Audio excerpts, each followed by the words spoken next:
Good evening. Building compassionate communities. Bell Hooks said, "For me, forgiveness and compassion are always linked. How do we hold people accountable for wrongdoing and yet at the same time remain in touch with the humanity enough to believe in the capacity to be transformed?" Taking action together is a catalyst for transformation for people individually and collectively. We at Sakshi have been working tirelessly for 28 years and leading systemic interventions to create new normals that can prevent harm. Today, we are gathered here to explore ways in which we can continue to build compassionate communities. Good evening. I'm Smita Bharti, and I will be your host for this evening. And I have with me a strong panel of speakers with a great deal of experience in the fields of mental health, art, activism, community healing, and social psychology. I invite Jill Mill, who's a writer and an activist. Jill Breckenridge is a poet, writer, and activist. She's the founder of Bhor Foundation, an Indian charity, active in mental health advocacy and the trauma-informed approach. She advocates poetry as therapy and is working on a few initiatives both in the UK and India using these tools in prisons and mental health institutions. She has recently co-edited a collection of essays on mental health and published them as Side Effects of Living. And they've been published by Women Unlimited and Speaking Tiger. Welcome, Jill. Thank you so much, Smita. It's so good to be here with you and on this important day. Absolutely. I now invite Samay Ajmera, who's a music therapist. Samay Ajmera is a certified musical therapist. His venture, Muse Art, a creative well-being company that uses music and art to build emotional and mental wellness, has been launched after years of extensive research and work in the field of well-being. His focus is to make well-being enjoyable, sustainable, and simultaneously impactful for each individuals and organizations. Like you often quote, "If this is not nice, I don't know what is." Welcome to the Collective Action, Samay. Thank you. Thank you so much for having me. I have with me now Ufra Mir, a peace psychologist. Ufra Mir is a highly accomplished psychologist who works in the areas of peace psychology, empathy, conflict management, resilience, and community building. The first and only peace psychologist from Kashmir and South Asia, she is known for her extensive work in Kashmir, for which she has received international acclaim. Currently, she works in Myanmar in the areas of mental health and well-being and global peace building in a conflict-ridden context. Thank you for coming to Collective Action, Ufra. Thank you so much for having me. Very humbled to be here. We have with us Divya Kandukuri, an activist. Divya Kandukuri is an anti-caste activist and founder of The Blue Dawn, a support group and facilitator of accessible mental health care services for Bahujan communities through online portals. She's also a freelance journalist and video producer whose work lies around the intersections of caste, gender, pop culture, and mental health. Welcome, Divya, to Collective Action. Yeah, thank you, Smita. Jai Bhim, everyone. Thank you for having me here. And we have with us Richa Vashisht, a psychologist. Richa Vashisht is a Mumbai-based queer, affirmative, and trauma-informed mental health professional. She works at the intersections of gender and sexuality. After receiving her master's degree, her experience mainly revolved around LGBTQIA+ individuals and advocating for their rights and mental health. She now practices and consults independently. She has also contributed to various print as well as online publications and has two personal projects, MH01 on YouTube and #SafeSpace series on Instagram. Welcome, Richa. Thank you, Smita. Super excited to be a part of such a diverse panel. I know, so am I. I'm really looking forward, and thank you so much for all of us, all of you to come here and be together for collective action for ourselves, beyond ourselves. So, we have much that we're going to be talking about, but what I would really like to invite each one of you is to share one critical moment in your life, in your journey, which brought about this conviction to do the work that you're doing? Because each one of you is really doing a beautiful body of work that you have in your areas. So I just open the floor. Maybe who wants to go first? Thanks, Jilmin. I'm on mute, but yeah. So in my own life, I went through sexual trauma in my marriage, and then developed some temporary mental health distress. And my family, my ex-husband and my parents took the decision of locking me up or involuntary incarceration in a mental health facility in India. And that whole incident scarred me to such an extent that I have now devoted my life trying to make sure that such policies, such things don't happen to people, and people know about their rights, and they know that these things are against the law. And I come from an educated family, and if this could happen to me, the other thing that leads me to bridge my work is poetry as therapy. In my own life, just a few years ago, I discovered poetry and the healing powers of poetry. And for me, it was almost like I couldn't breathe, and suddenly I was able to breathe. And so now I take poetry as therapy. I studied it. I studied the science behind it, and I take it into various places as a form of healing. So this is my story. Thank you. That's a powerful place to come from, Jilmin. Thank you. Who would like to share with us after this? I can go. Yes, thanks, That's really nice to know, Jilmin, and it's really nice how you're using your art and it's not about passion, it's about living an experience and going through it. And I think everyone in the field of well-being and who are facilitating well-being and trying to make a difference has gone through some sort of pivotal shift in their life where they've decided, now this is what I want to do. And it's not about the money, it's not about all that is a byproduct, right? And so my experience is growing up, when you're a young child, you have a lot of external stimuli kind of enforcing things on you. It could be sports, it could be education, and they put it in your head that this is what you need to do. Sure, it might work out for some people. Sometimes it doesn't, and then what happens is they have a really negative attitude to that particular thing. So with me, it was very different. I discovered music on my own. Nobody in my family is into music. And it was kind of like, it was my safe space growing up, and it was my way of making sense of the abstract world around me, whether it was having difficult conversations with people at school or dealing with my own personal anger and stress. It was very confusing as a child. In school we're not taught how to take care of our emotions, right? And music really helped me do that. I didn't know that this is what it was doing. It was just like, oh wow, this is something that's so beautiful.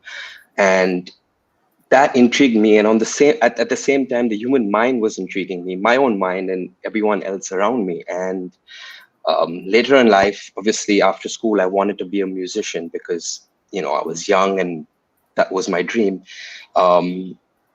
It was a difficult time being in the music industry, you are questioned about what you're doing, etc. That got me to shift into the corporate world, the 9 to 5 kind of thing. And after that, I was confused and lost, and all those feelings that I had as a child started to come up again. And again, music was there for me. And that's when music therapy happened at, the right time, literally.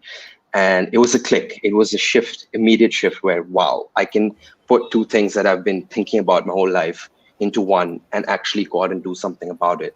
So today it's not about performing. I am still performing, but very differently, in a therapeutic setting, in a clinical setting, where it's impacting people on a different level. And so it's literally, it's happened very organically. It's taken time, but it's something that was never forced on me, and which is why I'm still able to do what I'm doing today, because it wasn't forced.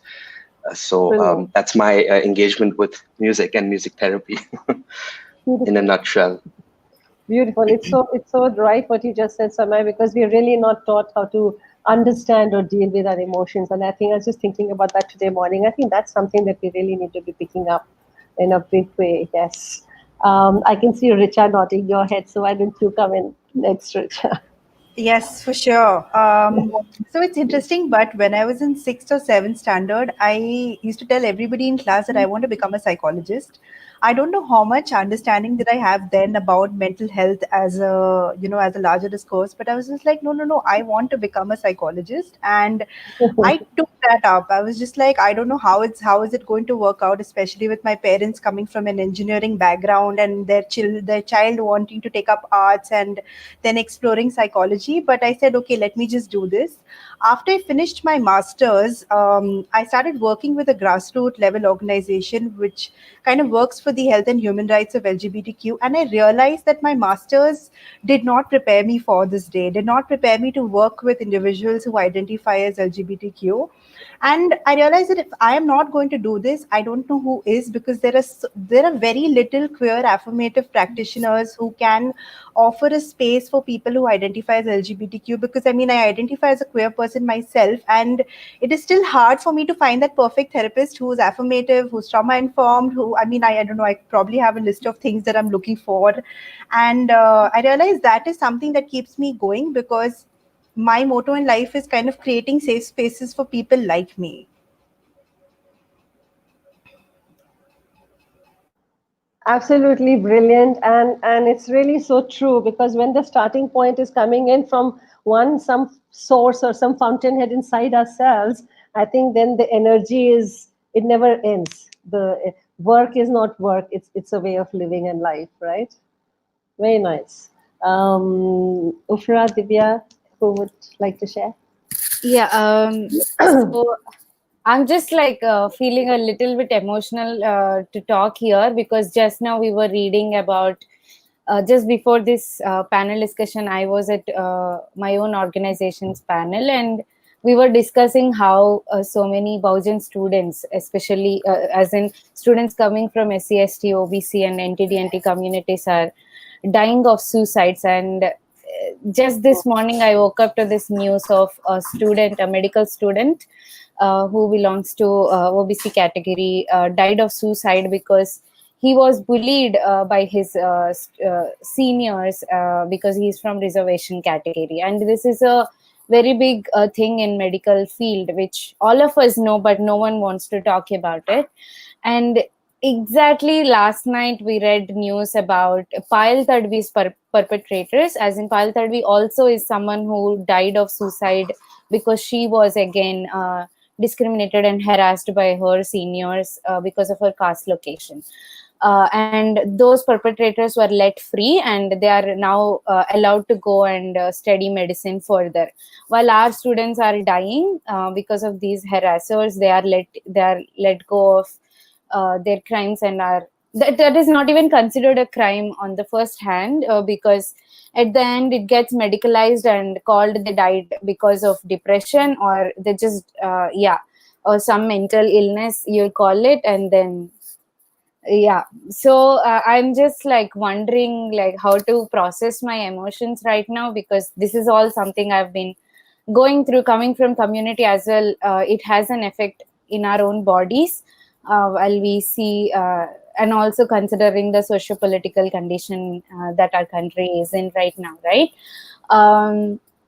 So in the reason why I think I wanted to do this work is also because Okay, I'm sorry. I just read a comment for trigger warnings. I don't think, trigger warnings are definitely necessary, but this is also our reality.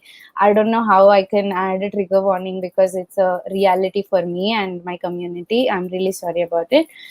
Carrying forward, the work that we do is for the same reasons, because I myself went through it, and I've seen that my community going through it on daily basis at university spaces, at in everyday life, in our own households and in our friend circles.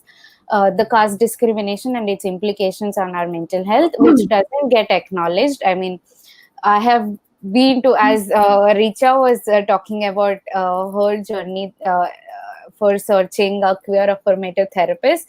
In a similar way, I had to struggle hard to find a therapist who would understand the caste prejudice, who would acknowledge that yes, this is not because you are mad in you're mad, or there is a screw loose in your body, but this is because it's a structural issue that is affecting you. No one said it when I was so young. I wish someone said it to me.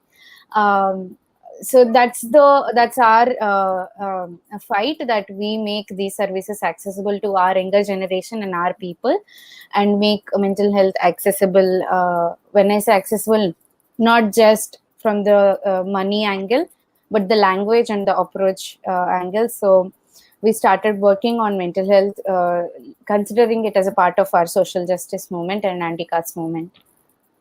Brilliant. Very impressive and very, what should I say, moving, not just in an emotional space, but also to an action, like almost like a call for action. So thank you so much, Divya, for sharing. And I understand, Richa, why you would be saying about the trigger warning as such per se. But then again, what like Divya is saying, the lived realities of so many of us, including all of us present in this panel at this point of time. And I would please feel free if you would like to do or add or speak something like that. This is as much our space as anybody else's is. Yeah, Richa? So just feel free. Yeah, no, the reason why I mentioned it, I think when we're talking about mental health and when we're talking about issues with people's lived experiences, when it comes to caste, when it comes to identities, like different identities, there is a larger audience who's going to watch Absolutely. this video and can get triggered. So it's just mentioning that, okay, I'm going to say something that's triggering, and that's it. That's about it. That's all. And these are all good practices that we can actually keep imbibing and assimilating within us. It's only going to amplify what we have to say and center it in a way that it gets heard the way it's meant to get heard, without people having Absolutely. resistance to what they're hearing. So thank you so much for bringing that, actually.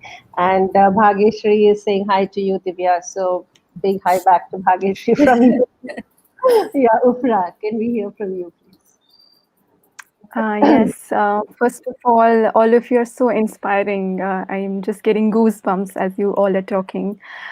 I'm a Kashmiri. I was born here and brought up here, and my childhood revolved around the harsh brutalities of living in a conflict zone. So I think that has been my primary inspiration of wanting to work on healing from the time when I didn't actually even know what healing was, or what mental health was, or what psychology was.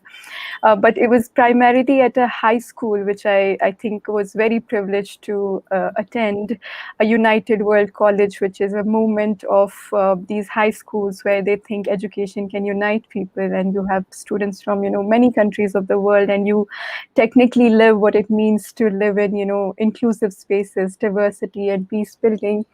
It was there that I got this space to explore who I was, because people started asking me questions about who am I as a Kashmiri Muslim woman. And I stumbled upon psychology, took it. I hadn't gone there thinking I would study psychology. I wanted to be an astronaut. But in my first class of psychology, I fell in love with it because it helped me understand so many parts of myself that had never made sense. I had gone through a lot of identity crisis as a teenager. And I just could imagine that, if it's helping me so much, what about people back home in Kashmir or around the world in so many conflict situations, not just in zones? And from there, I just wanted to kind of connect it with peace building, because what I had noticed was, especially in conflict zones, people either work on healing, mental health, psychology, or they work on peace building. There's a gap. And I feel like instead of boxing people into, different categories or disorders, we need to really look at people from a humanistic perspective, with empathy, with compassion, understanding who they are in their own context, and how, for instance, in a complicated context like Kashmir, where there is an ongoing conflict, how do we still create windows of peace and healing on a daily basis, which is not easy, because one day you're working on somebody's healing, and the next day when the phones and the internet goes off, the next time you talk with the same person again, you have to go back to the step one. So my way of understanding it is through understanding the psyche of peace. I think a lot of people have this futuristic idea about peace. They think it will happen one day, or it will happen when I go to the mountains, for instance.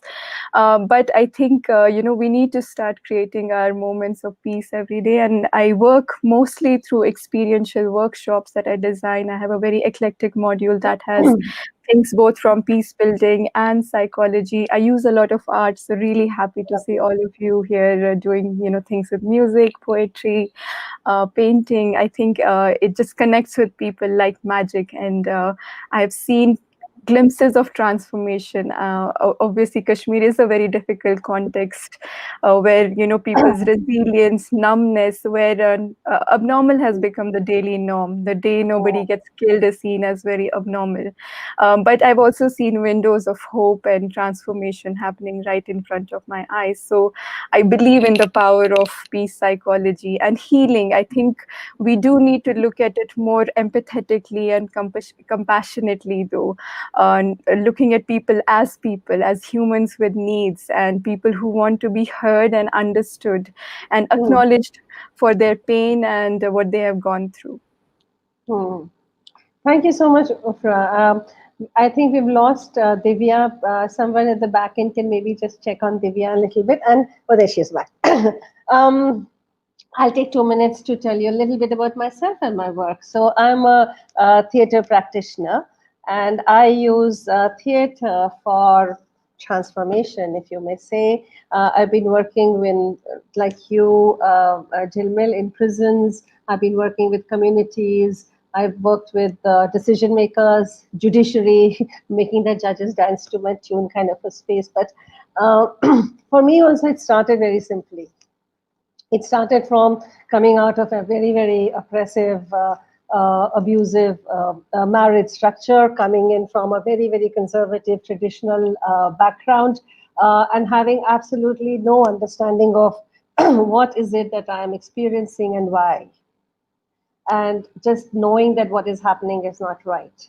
And then somehow having the courage to just step out with nothing into nothingness, and then armed with just my theater and my stories and my storytelling, and then like a gypsy traveling across the country, across communities, just telling stories, listening to stories, performing those stories, rewriting those stories, rescripting those stories, and trying to discover what is that which keeps us powerless.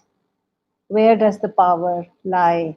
When is it that we can actually, we think we have choices, but do we actually have real choices, or are we trapped in the illusion of choice with actually choicelessness? So just discovering these small moments through theater, through performance, through writing, through storytelling. And I welcome you all. Thank you all for coming onto this panel here and discovering what is it that we can do to actually collectively build compassionate communities.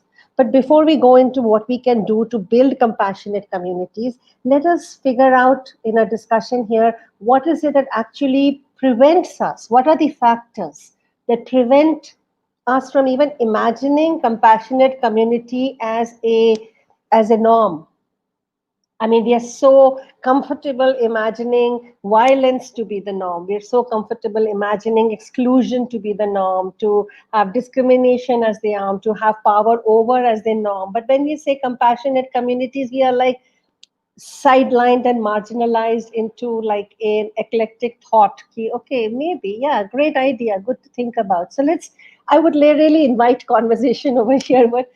What is your understanding and your experience of what are the factors that keep us from even imagining compassionate communities as a reality? You're muted. I'll just jump in. And no, I'm unmuted now. You can. Yeah. Okay.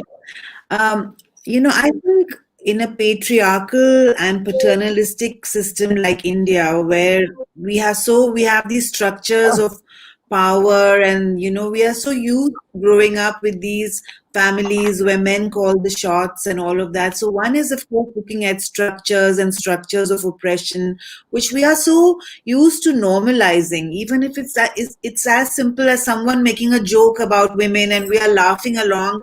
I think we are all complicit in making these societies less safe for women. I'm just taking the name women, but it can be any marginalization, echoing from what Divya said, that caste and other inequalities, they all need to be called out. And just as there's patriarchy and paternalistic cultures, listen to the elders, they know best. But I'm not so sure that the elders know best. So there are all of these things that we need to call out and see as elephants in the room. And so this is, part of getting this conversation going by calling out these structural inequities. Thanks, Shalmil. Thank you. Who would like to pick up this? I think I'd just like to, add to what Jilmil is saying. I think I would completely agree with her, especially where we are saying that India is a country full of social injustice. Like it might not matter some people's lives, but it also kind of really affects a larger population of the country. And this social injustice is why compassionate communities is probably, it's failing to be a part of it. And it's so difficult to just accept different people, different identities, different ideologies, and just respect people for who they are and kind of coexist in in an ecosystem. And because of all of these things like patriarchy, racism, caste, there's so many different things. It's just so difficult for us to even live amongst or live around each other right now. Very true. Divya, you want to add to that? Yeah. So this reminds me of Audrey's quote. It's I keep repeating it in our community spaces as also. It says, without community there is no liberation, but community must not mean a shedding of our differences, nor the pathetic pretense that these differences do not exist. So however we define these communities, it's different from each of us. It's different even for myself. Community can be so many communities. From my health angle, it would be some people that I would reach out to, and if I have to talk about my politics, there would be another community that I would reach out to. And there are differences, and this is a community as well. Like this panel also is some sort of a community, and all of us come from various lived experiences, and there are differences.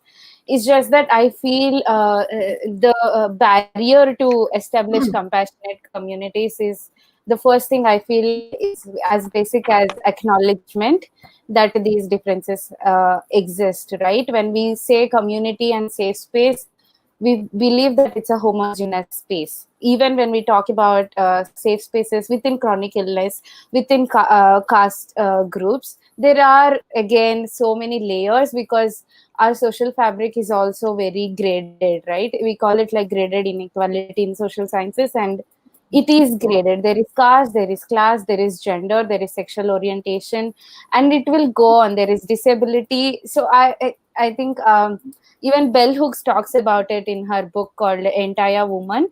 And even within the introduction, she says she talks about how Black women are.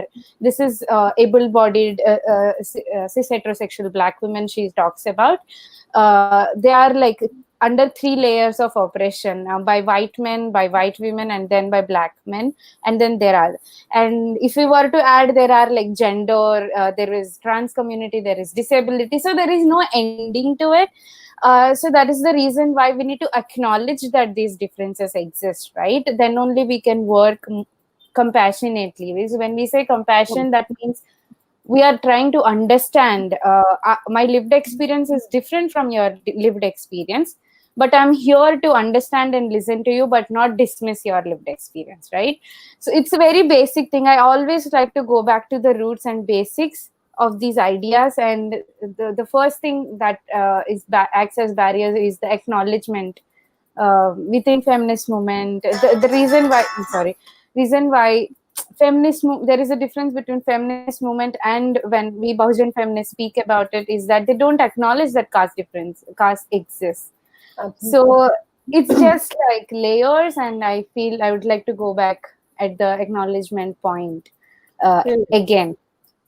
No, I completely agree with you, because like what you said, Jilmil, that, okay, first of all, let's begin with the very basic structures of oppression, which is glaring, the elephant in the room, which is like huge and is kind of consuming all of us. And then like what Richa, you're bringing in, that the how do we actually coexist in the face of such social injustice, where difference is actually identified not to celebrate but to suppress.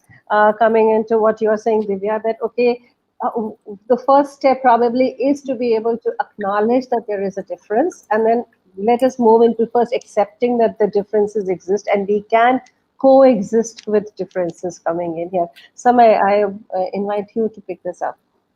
So it's interesting, and I'd like to add more to all three of you all, in fact, and take this a little deeper in terms of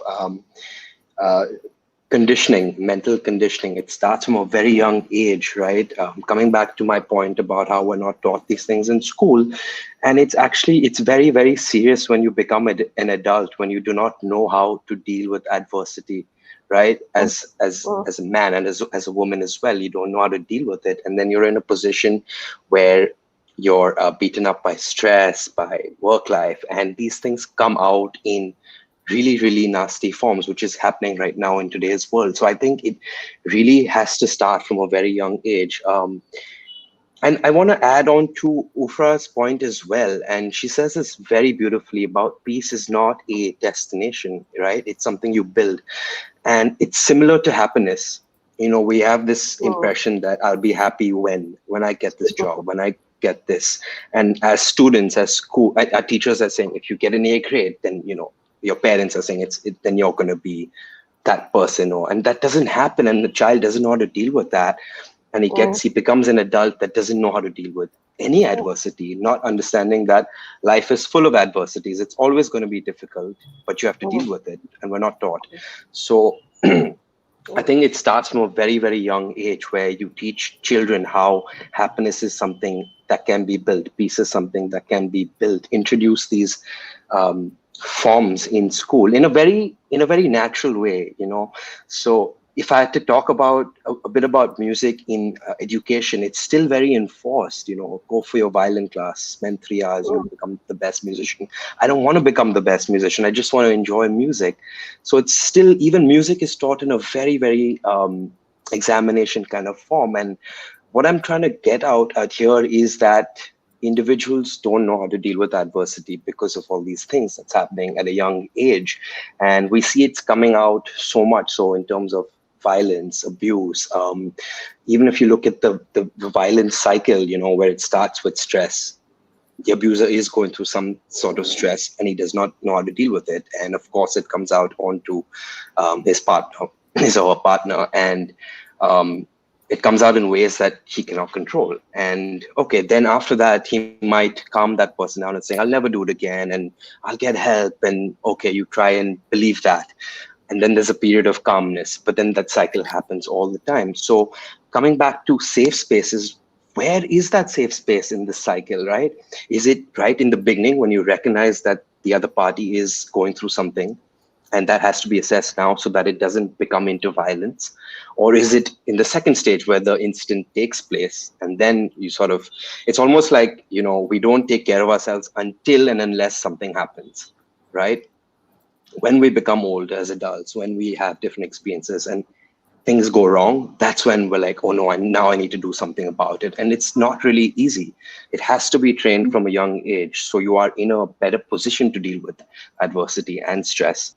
So that's what I think in terms of a whole conditioning aspect as human beings, and it's something that should definitely be ingrained in children today. I think what you're saying is really making sense, because if you're talking about what are the factors that prevent compassionate communities from coming in, of course, there are all these structures which are just right there, and we don't even want to acknowledge them. Especially, we do not want to.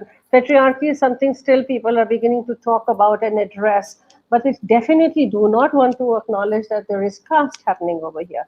That is something. I mean, it's rearing its head, and it's becoming much more visible, and more power to the movements that we are bringing up over here, Divya. But also, much of it is also about at an individual level that we are really not.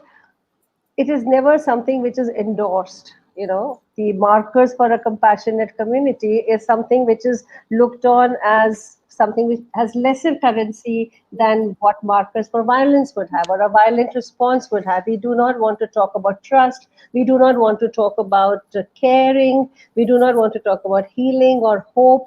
It's considered as, I'm sorry, namby-pamby, like something that we don't, like it's not really relevant. Ufra, I'll pick this up a little more after what you want to add to this. Just adding to what you were just saying, Smita, and what Samay beautifully said, I think, some of these things are very intrinsic and very foundational. For instance, empathy or being human is such a basic thing. But in today's times, the times we are living in, being human is becoming a big thing or a big headline in the newspapers. The acts of kindness are becoming big things. Given the context and the different kinds of situations where we exist.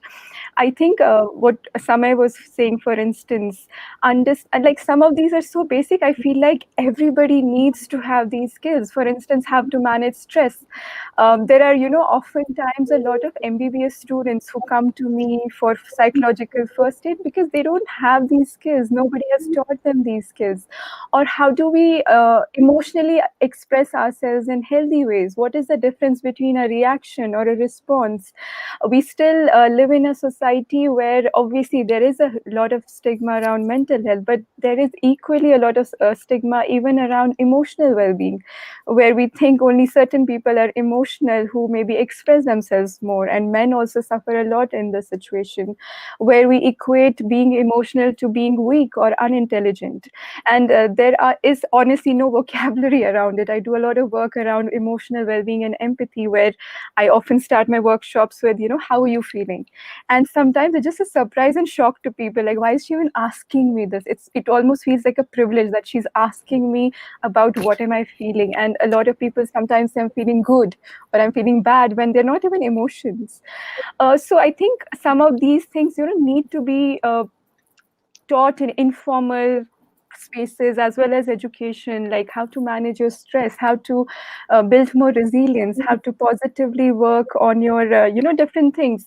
But I think it has also to do with the whole fact that, for instance, the use of social media today, it is a toxic space. Let's just be honest about that. There is a lot of acknowledgement, recognition around the whole grand portrayal of who you are, and in that it actually leads to a lot of apathy. So how do we make these spaces more inclusive, more safe and more empathetic?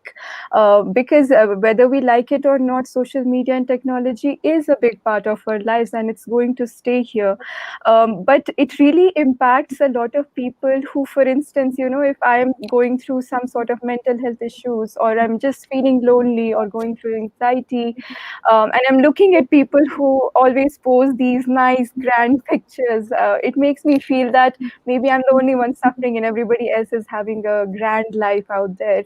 So this is something I struggle with a lot and advocate for a lot as well. I think we need to keep advocating for, feeling all sorts of emotions, for instance, is very normal.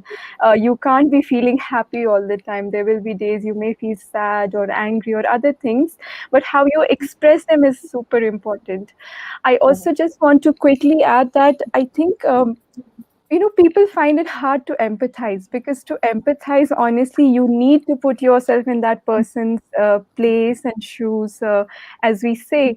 And you can't do that if you're not ready to feel what that person is feeling. If I'm today in a good mood and I'm talking to somebody who's going through a certain kind of emotion, how do I empathize and then act compassionately, without kind of getting emotionally paralyzed by it, but I'm also able to help that person. I think this is one argument that I've heard over time when people say that it is not easy to empathize uh, with a lot of people, maybe, and this again goes to say how we need to together make compassion, empathy very integral to life. I think the way things are right now, we feel like mental health is only for certain people, or compassion is for certain people.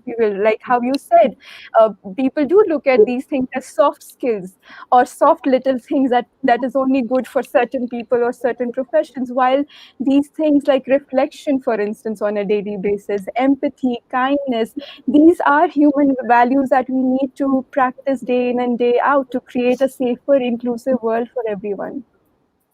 Thank you, Afra. Very, very well portrayed.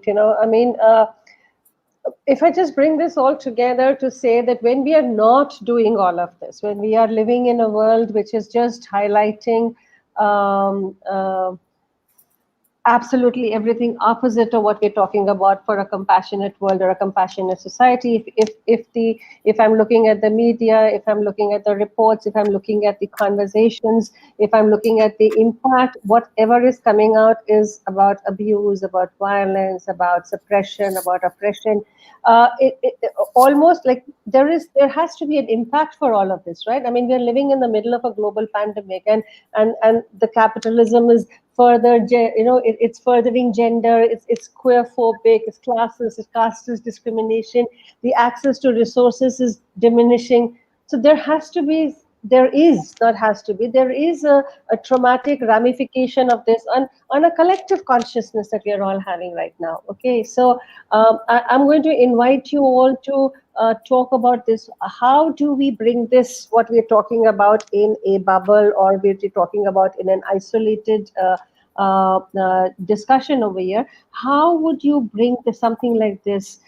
So two parts to my question that I want to open up over here is your understanding about the traumatic ramifications that are happening. I mean, Divya, you opened this with a very strong conversation that you did about this person who underwent the bullying, the negative, and then it led to this tragic outcome.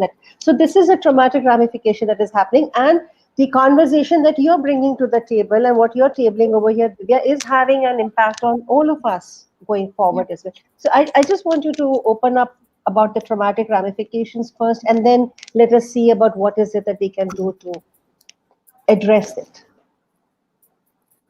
Because, sorry, I'm just going back a little bit, because like what you shared with Ufra about abnormal becoming the norm over there, what you spoke about, Chilmil, when you spoke about how is it that you ended up coming into this work that you're talking about, or you, Divya. So, sorry, Richa. So let's just center all of these experiences and open it up in a wider conversation.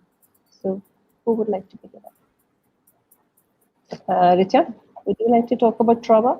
Yeah, absolutely. So I think there are 2-3 things that I can remember at this point.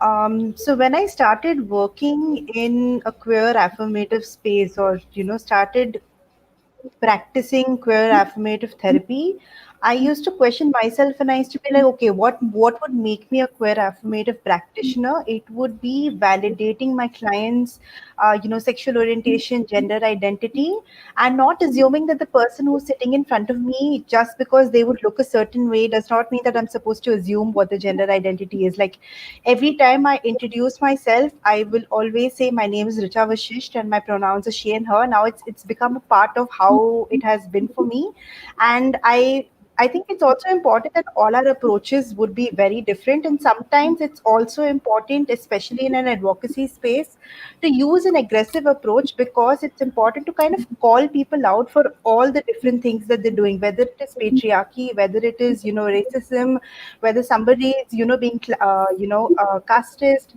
And we are all a part of different WhatsApp groups. For example, we are all a part of different WhatsApp groups. There are different jokes. I think Jilmil was mentioning how you're very loosely cracking a joke and saying something about a woman, or or a trans person, or literally anybody. And I think it's important as individuals that we call this out, and you don't need to be an activist for it. Like if you're a part of a WhatsApp group where somebody is making a joke of mental health, or if somebody is making a joke of somebody's identity, sexual orientation, it's important that you call that out, because that is one way or one step of how you are, creating a safe space, because we don't know what are the experiences that people have come from, right? I think it's important from a social justice lens that trauma has been a major part for a lot of people whose identity is on the margins, right? It's important that we acknowledge when we are, this is a mental health panel. Let's say it's a mental health panel, but it is not a panel on mental health if we don't have Divya representing people from an anti-caste approach, or Ufra talking about a peace approach. So just, I think it's so important that all the intersections come together. And random example that I remember, that I had once asked one of the people who I was doing my master's with, that why wouldn't you want to call yourself queer affirmative, for example? And she was like, oh no, but we've all been taught that we need to be ethical in our approach, and we need to accept everybody, and stuff like that. I said, but psychology until yesterday would say that being queer is abnormal, and normalcy as a concept is evolving. It is something that would be abnormal yesterday is normal today. We're talking about the new normal, especially while being in a pandemic. Like normal as a word keeps changing for every person, for every situation that we are in. But unless I don't say that, I will, invite people for conversations around, identities, on different identities.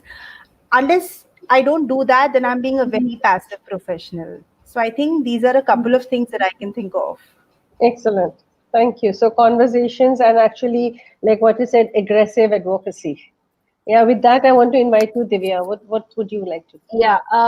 So I really love this person named Mia Mingus, coming from the disability movement and disability justice space.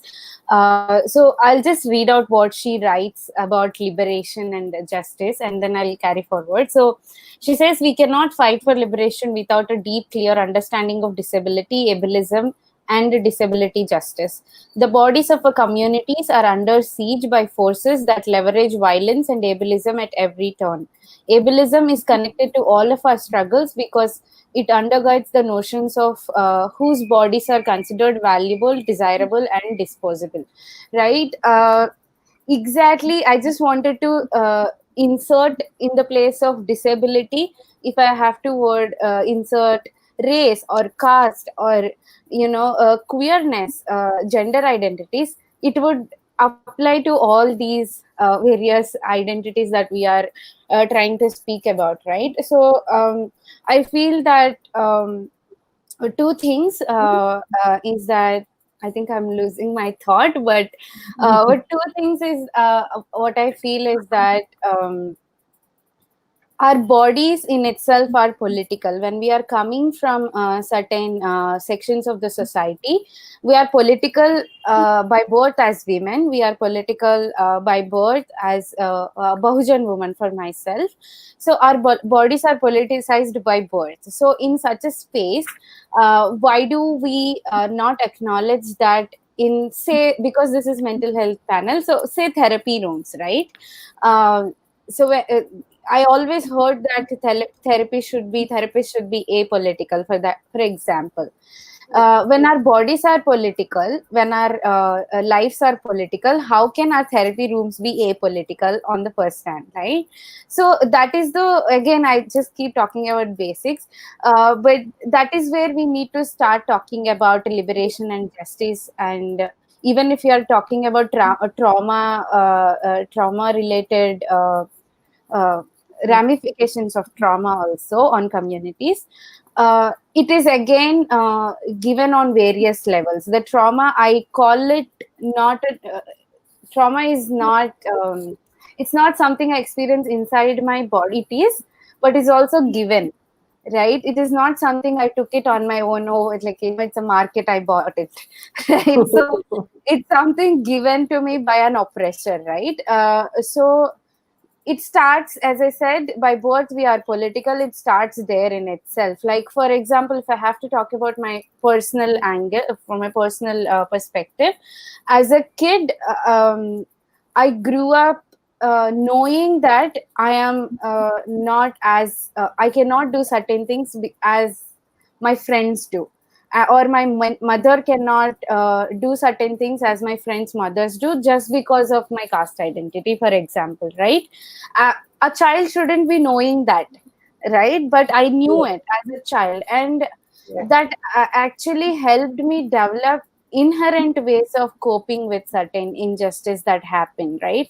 So so I'm saying that trauma, like in our previous panel that I was part of, Grace Banu was there. She was saying how oppression is also my strength at some point, how she converted the oppression she's part of as her strength, as she developed her own coping mechanisms. The fight and the resistance that we do is also our strength and a response to trauma, right? Our body responds to trauma. And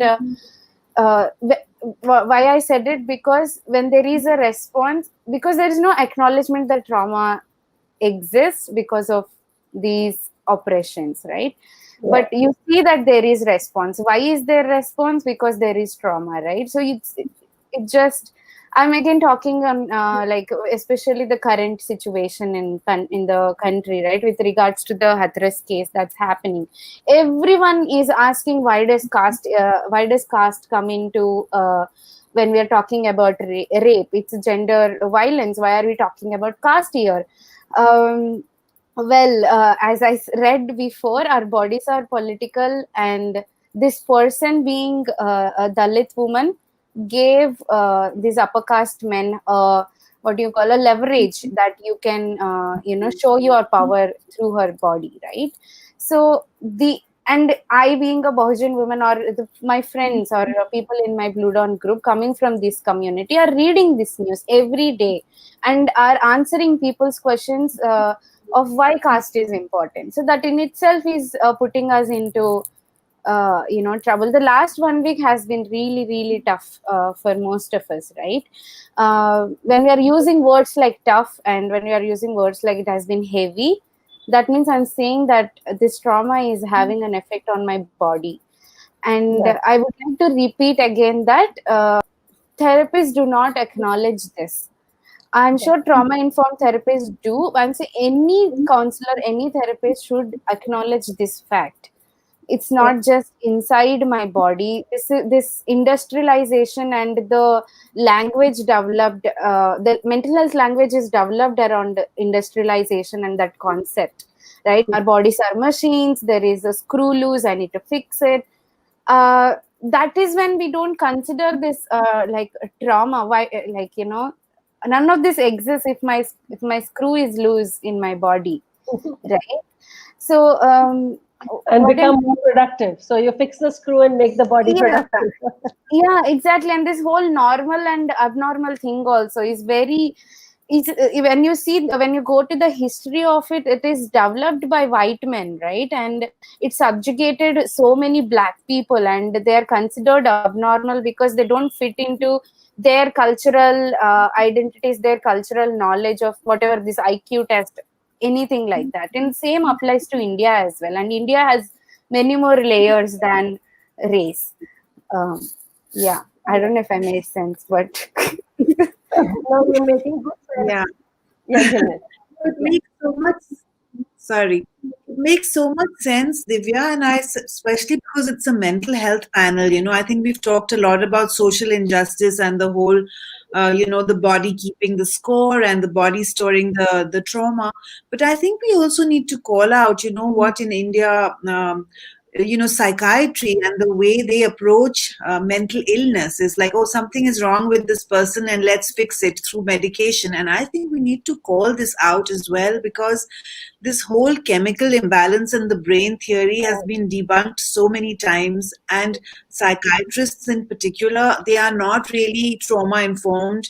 They just want to like numb the body, suppress the symptoms, not address trauma.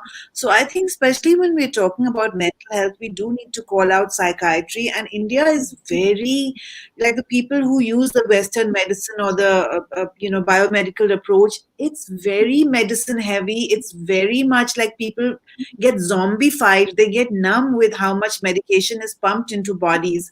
And I think, again, of course, all of this make the body productive, and ableism and capitalism, of course, but we do need to call out psychiatry and big pharma, and also wonder, is it profits and big pharma calling the shots? And is that why, now even the medicines are being taken to the rural areas, and uneducated people in villages, they are just being doled out this like America, like candy, dawa kha lo and you'll be fine.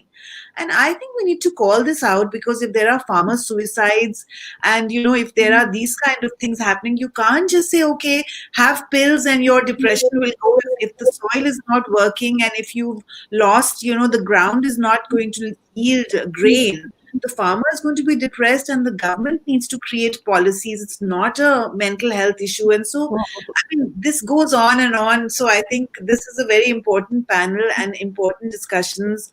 But we do need to call out the whole psychiatry approach and medicine approach, and coming back to what Samay is doing, what you are doing with theater as therapy, what I take as poetry as therapy. Trauma resides in different parts of the body. So, you could have IBS in the gut, irritable bowel syndrome, your hair is falling out, you're plucking your own hair.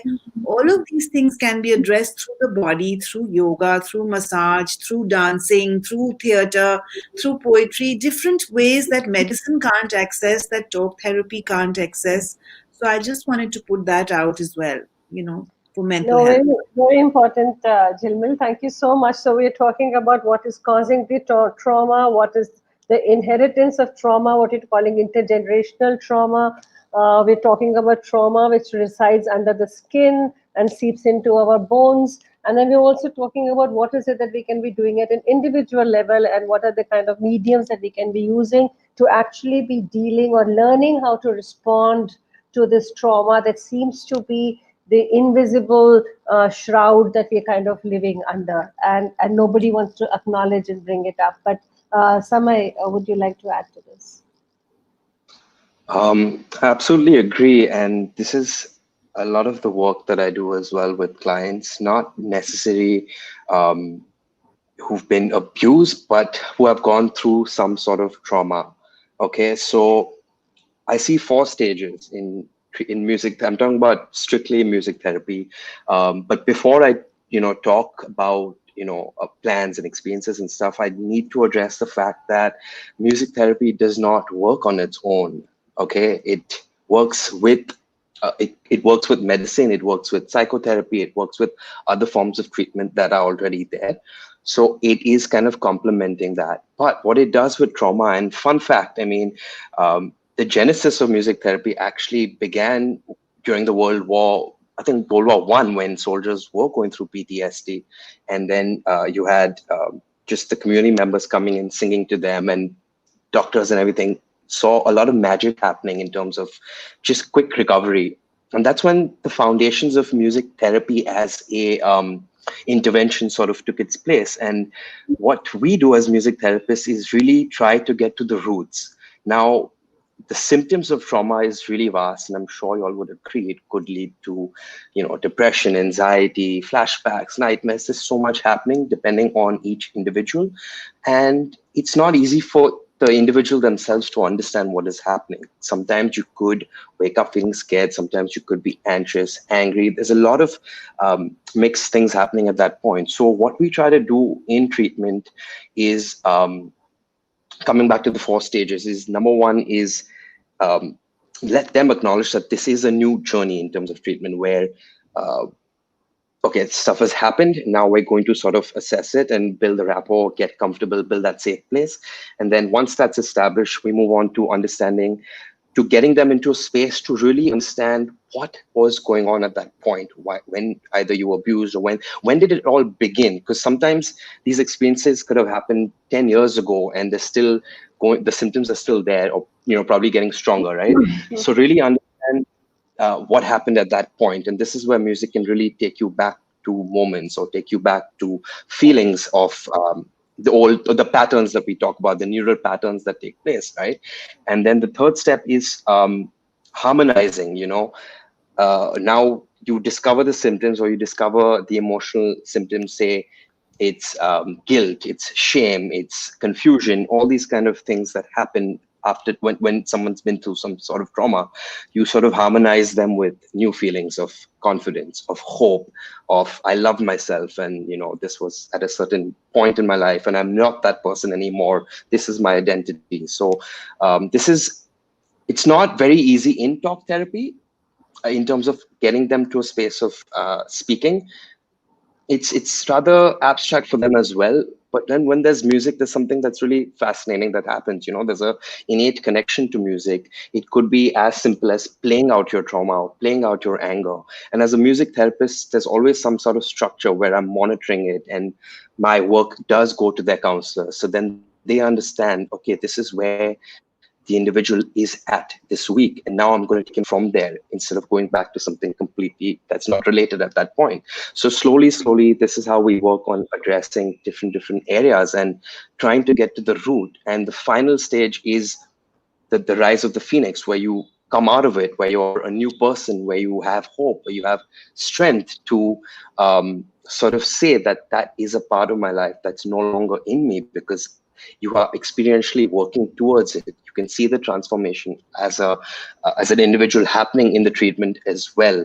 So it's really a mix of different kinds of treatment in clinical work, especially with music therapy. And the final aim is to get the individual to a level where there is some sense of identity that's regained. Could be, hope. It could be letting go of feelings, whatever it is at that point. It depends on each individual, but that's the final aim. And that's it can get really abstract. It is complicated at times, but sometimes that complications, that complexity of it is needed, because it's a very there's structure, but at the same time there's no structure, right? Because you can't really plan that this is what the client or the individual is going to sort of open up with. You really have to go with where they are in the here and now and let them feel. I think that's where the safe space also comes in. Sometimes with talk therapy and psychotherapy, it can get a little ambiguous for the client themselves, when they're opening up about something, but then we go back to something else and then back to something else. So that's where these kinds of forms of therapy come in, to really put things into perspective in terms of experience, in terms of then having a concrete understanding of what has happened, and then taking it to talk further or continue the psychotherapy treatment, or even medication if that's needed at that point, and so on and so forth. Yeah. That's what I'm trying to get at as to addressing the root of the trauma. Thanks, Aman. Thanks. Upra? It was really interesting, especially what Divya said and Jilmil said, and adding to what Richa and Samay have been also saying. In a context like Kashmir, and I have worked obviously in different parts of India as well and other places, but especially in Kashmir, there have been youngsters who sometimes come to me asking for, is there a pill? Is there a pill for peace? And this is exactly what Jilmil was trying to get at. I think we have to really look at well-being from a very eclectic, multi-dimensional perspective. for instance, my stomach ache could be because of something in my head, or the headache could be because of something in my stomach. It's as simple as that. I think we often forget that mental health exists in this body. It's not something that's outside of me.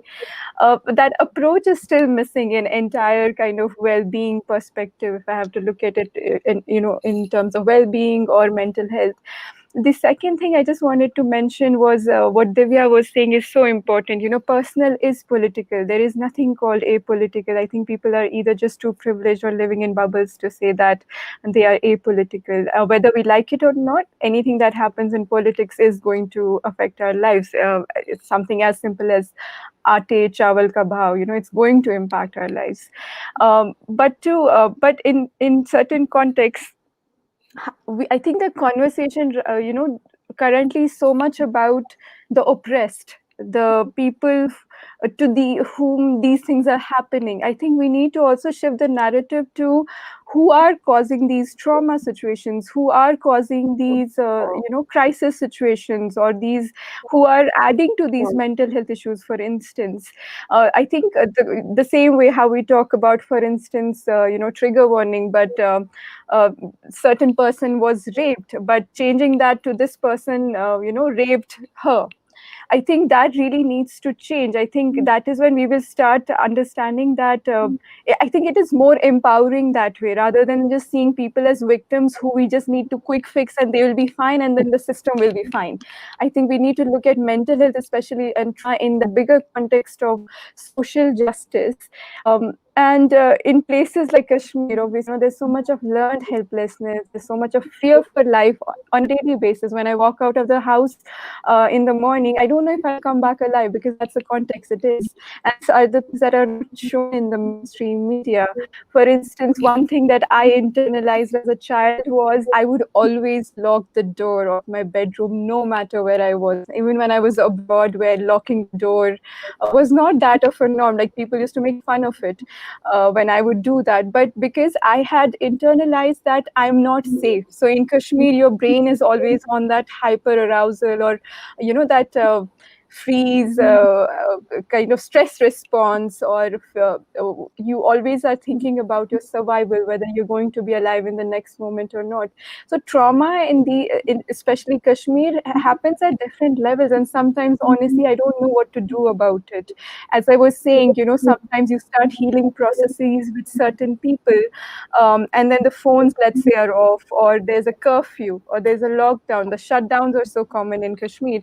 So the next time you start again, the person is already exhausted and tired of even talking about what has been happening to them, that sometimes they don't want to engage in the healing process, because in the end, healing is a choice. It's a decision. And in that, healing and trauma happen in relation to the ecosystem we exist in. It's not just happening to my body. There is a certain kind of environment that is causing it. I think that kind of narrative is still missing, as Divya was talking and others were saying. It is so important to talk about, how, for instance, we have a mental health crisis in Kashmir, and given the COVID context, mental health crisis may well be another pandemic if we don't work very proactively on it now. I just wanted to add those thoughts. Brilliant. Thank you so much. I mean, it's so huge and it's so vast that sometimes it kind of becomes mind-boggling that where do you start and which end of the string you pick up and start unraveling. Do you go into the micro, you go into the individual, you go into the structure? But all of this, each and everything that has been stated over here is so critical, and all of us are doing what we can and starting from wherever. Jilmi, you have a short poem that you said that you could probably share with us on trauma. Would you like to? Sure. So we had selected this poem, which I had written. It's called Staring. And this poem is set when I was locked up in the mental health institution against my will. It has been it has been translated into French, Italian, Hindi, been performed at a play in Delhi. So I'll share it with you all. Staring.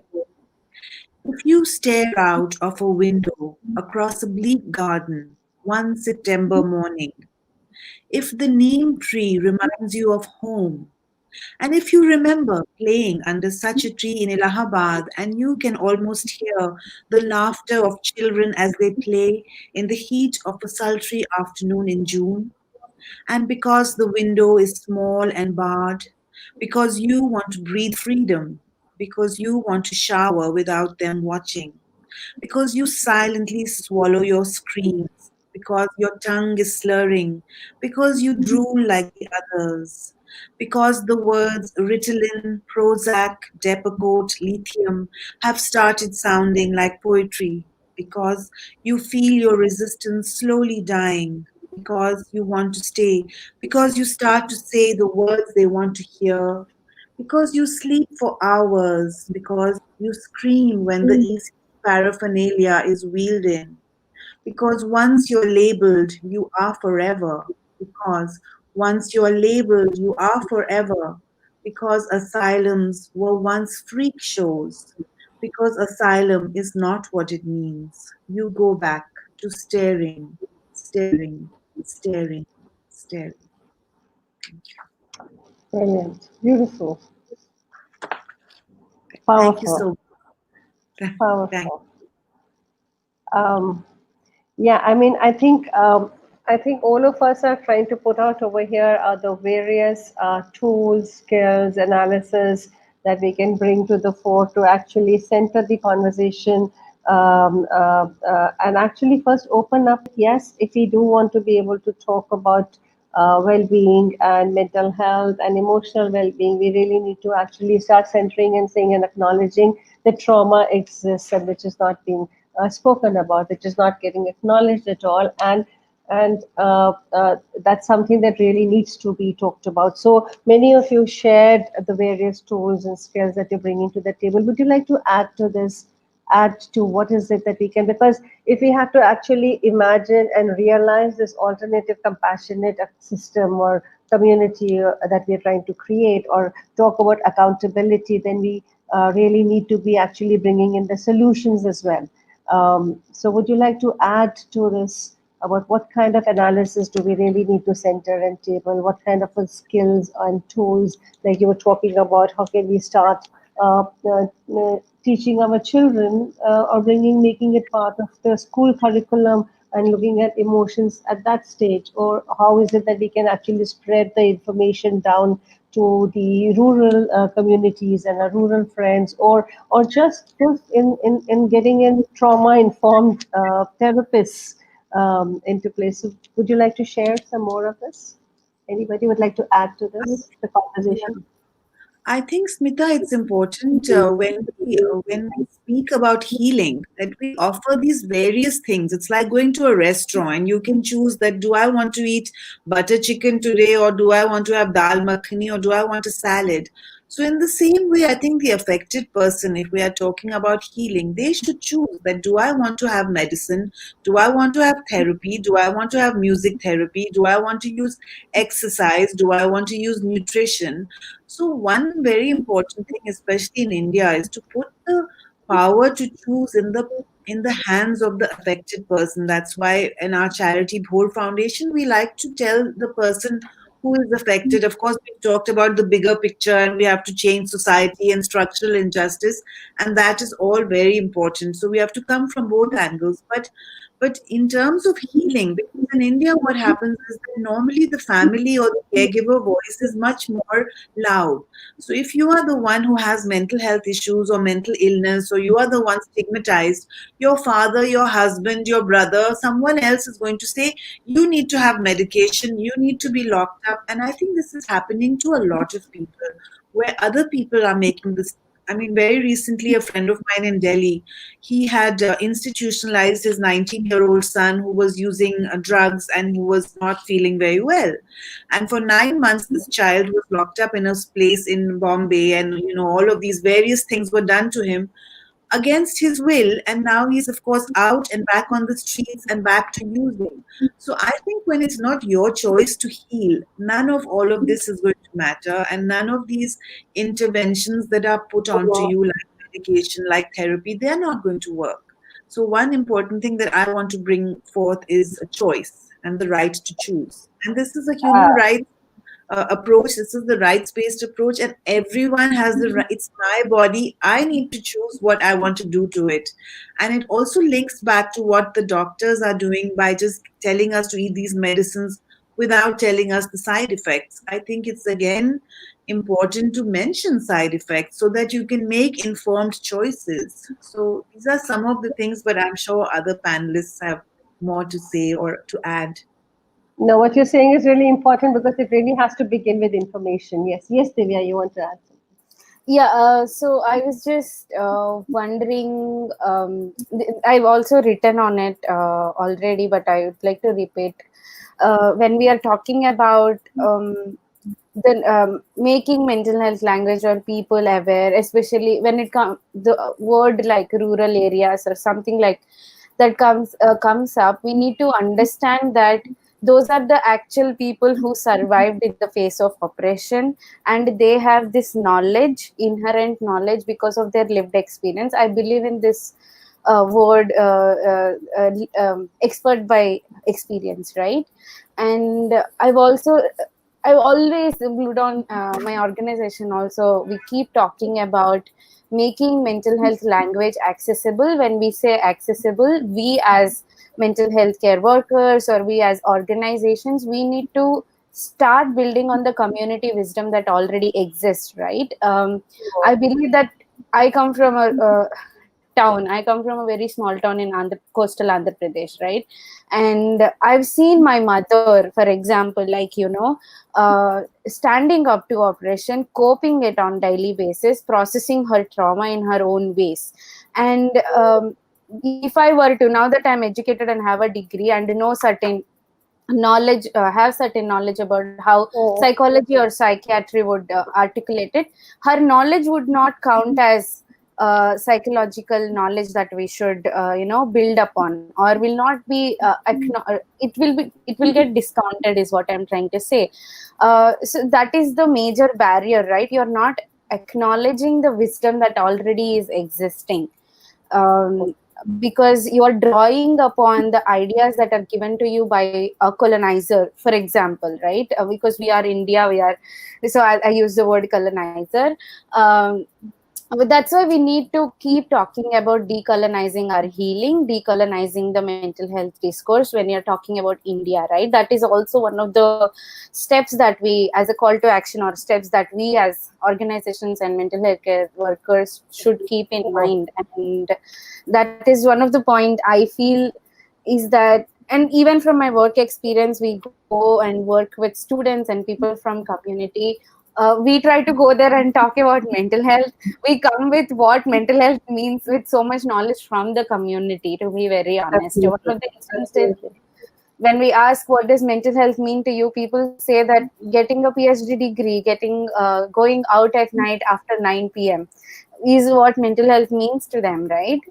And will it be considered as mental health in our circles? No, but that's the reality, and that is the majority of population of India is looking at mental health as. And I feel if we were to make mental health accessible, we need to start building on the existing community knowledge and acknowledging that we took away their resources. They are not the people who we need to go and oh, we are saving you, oh, we are helping you. We are not helping anyone. We are actually the people who took away the resources from you in the first hand. We are just here giving back the tools, and we are just here to facilitate this process for you, right? And this is the second point that I wanted to make, is that as organizations and as therapists or as people talking about mental health, I feel that we need to understand that we are just facilitators, or we are just supporters or backers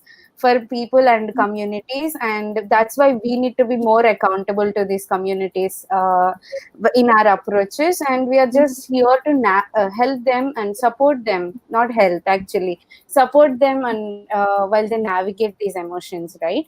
And I mean, no Jesus complex, basically no savior complex is what I'm trying to say. We as organizations also need to keep in mind. Thank you. Thank you. Would you like to add something to it, Richard?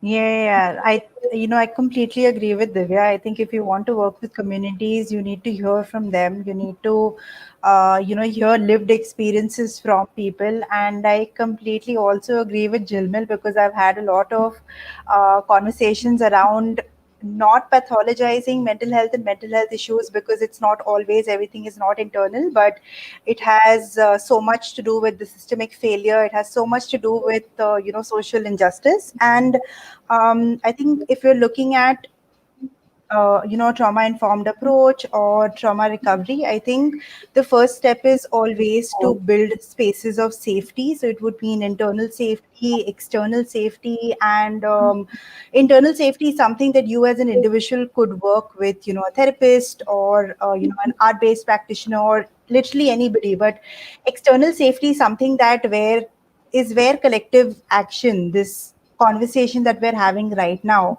can be a reason as to how we could all create external safety spaces for people who have experienced any form of trauma, because it cannot always be my responsibility as a queer person, or my responsibility as a non-binary person to create those spaces. Like, I mean, this is my space. Why am I supposed to go out there and talk about my identity, right? So I think all of us, I mean, when we talk about collective action, it's about having intersectional identities, having different people come together, so that at the end of it, what are we fighting? We're fighting Absolutely. social injustice. Thanks, Richard. Samay? I think well-being is something that should be made not only accessible but practical as well, and fun and enjoyable, because there is an innate desire in everyone to be a better version of themselves every day, and there are tools available. Whether it's music, whether it's art, whether it's yoga, whether it's meditation, whatever it is, these things are really, really powerful. It's just, we don't know about it, and these things require training, and you have to do it day in and day out, 5 minutes a day, 10 minutes a day. So this is something I've been working on as well, is to make well-being really, really fun for all ages. Now, today, if you go and tell someone, just be mindful, be present in the moment, what does that mean to a layman? What do you mean present in the moment? I'm going in a train and there's distractions everywhere. How can I be present? So how do you make that enjoyable? We all listen to music. We love music. And there's so much power in it to I'm not saying practice music every day or, listen to it for 30 minutes. I'm saying use it as an analogy to explain things like mindfulness, for example.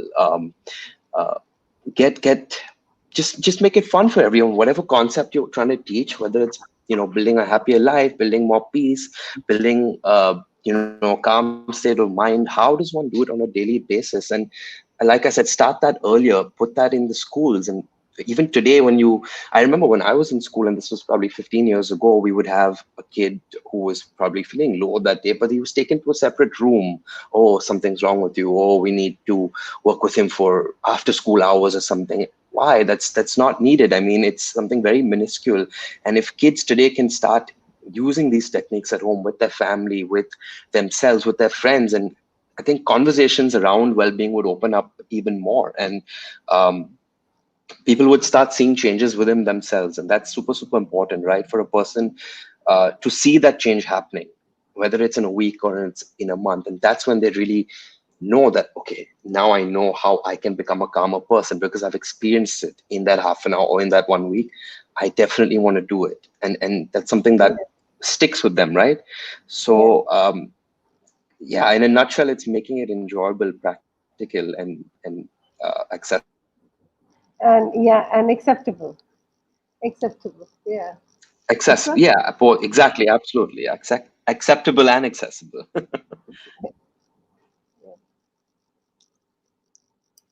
Yeah, I just would like to add a few points. What Divya was saying is so important, and I've been advocating it, for it for years now. I think a lot of us, when we go into helping other people, I think there's so much of ego at play. We feel like we're going to go there and, help these people become some better versions of themselves.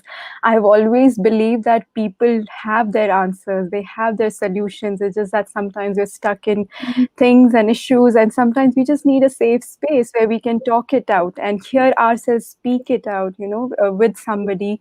Safe space. I think psychologists, therapists, all of us helping in mental health and psychological well-being, we need to be very mindful of being more of a facilitator who helps create that safe space, and empowers the other person so that they're not dependent on you for life, for just coming to you all the time.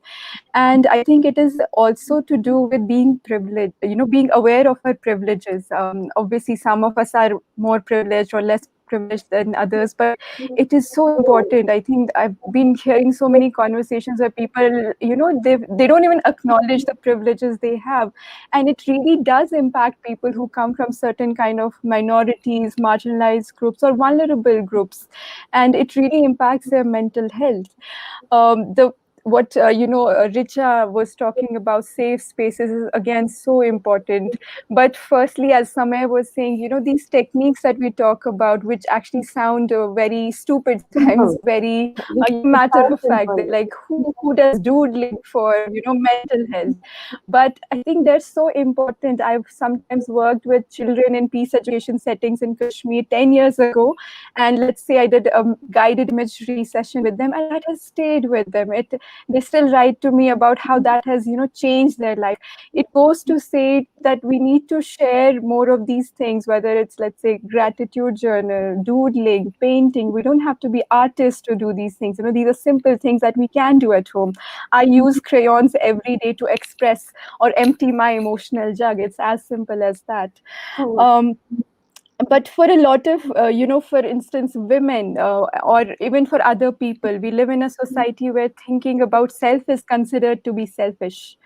So even practicing basic self-care or self-empathy, it feels like a very big thing to do.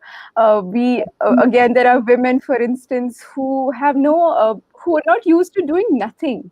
Like for my mom's generation, she sometimes has no idea about how to relax because she's so used to being that high functional person all the time. And as women, we are naturally more giving. I think it is so important to sometimes just do nothing. I have to keep reminding myself to do that, to build in spaces where I can actually practice something, as something that I know cognitively, but it is so hard to practice self-care and self-empathy, given the kind of society and the construct that we've been living with.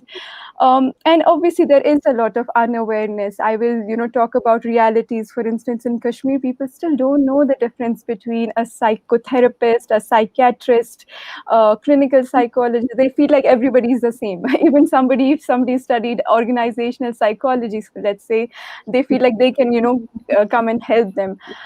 Or how to seek help. There's a mental health act in India, for instance. Not many people know about it, or their rights, of how they can be benefited from that.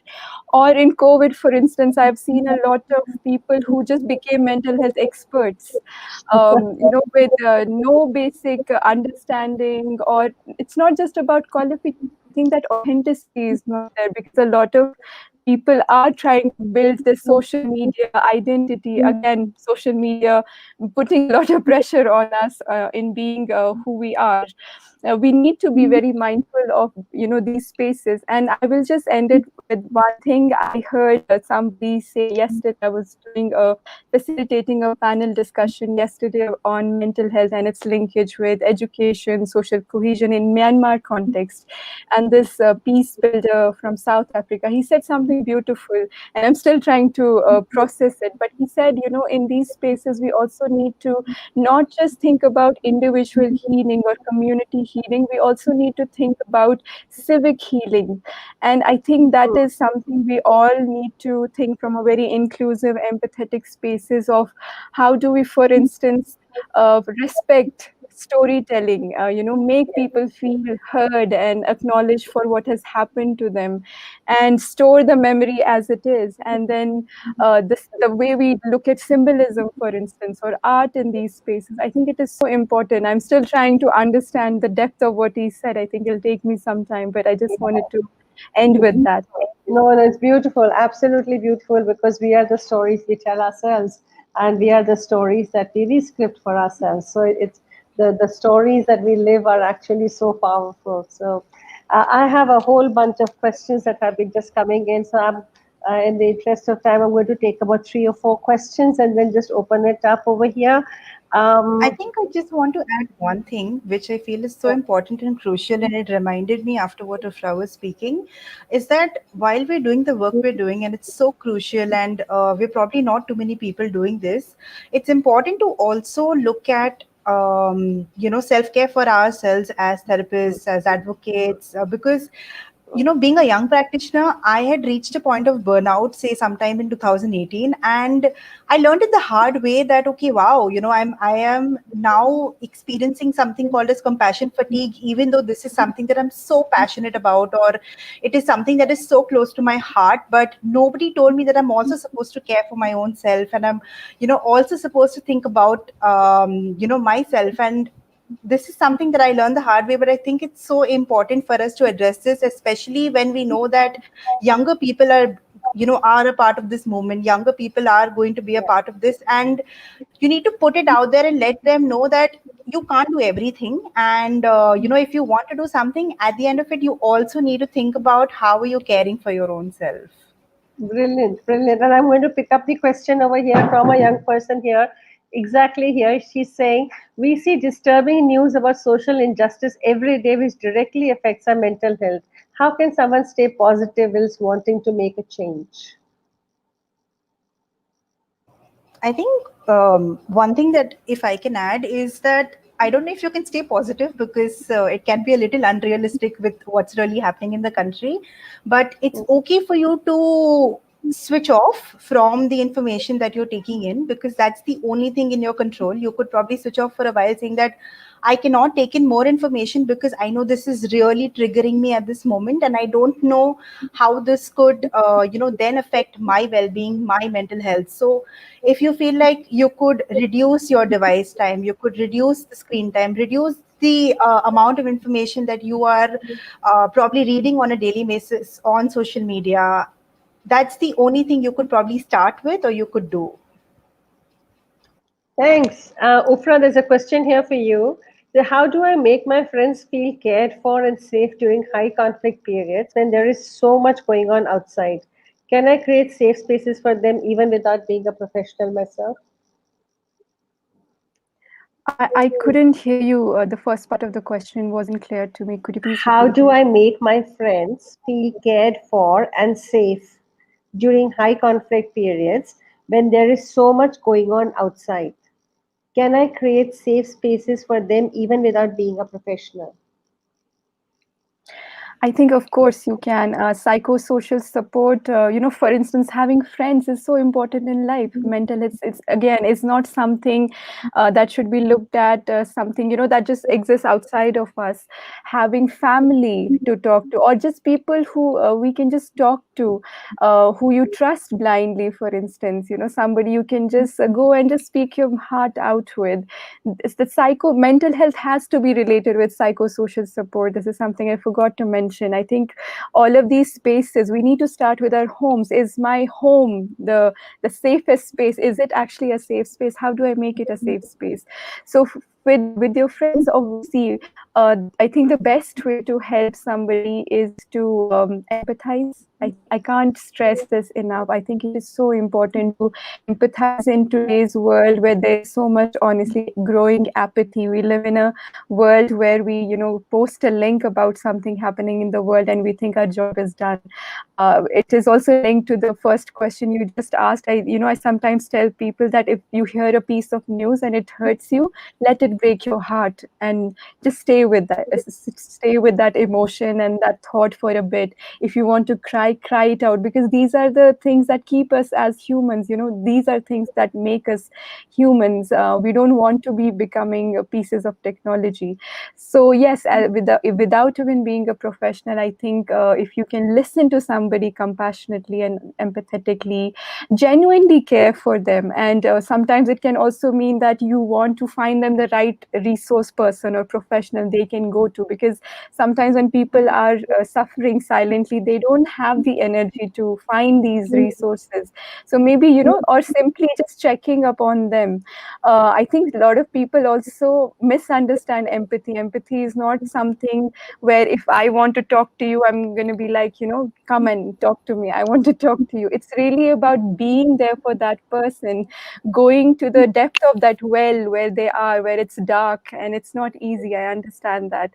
But just being there for them and letting them know that whenever they want to talk, for instance, you will listen to them and accept them for who they are. Thank you, Fra. Thank you, because that answers another person who had asked it, how do I practice empathy?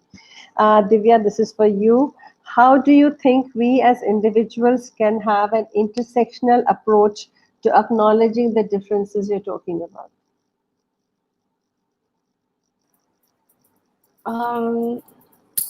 I think the question also has an answer in it. When we are talking about acknowledging the differences, that means you are thinking of having an intersectional approach inherently. It's just that I feel, again, as Ofra also mentioned, it needs to start with our households, right? All our If I have to talk from caste perspective, I cannot stop talking about caste because that is the social fabric of this country. So that is the foundation. So I have to talk about it. Caste and the religion, majorly.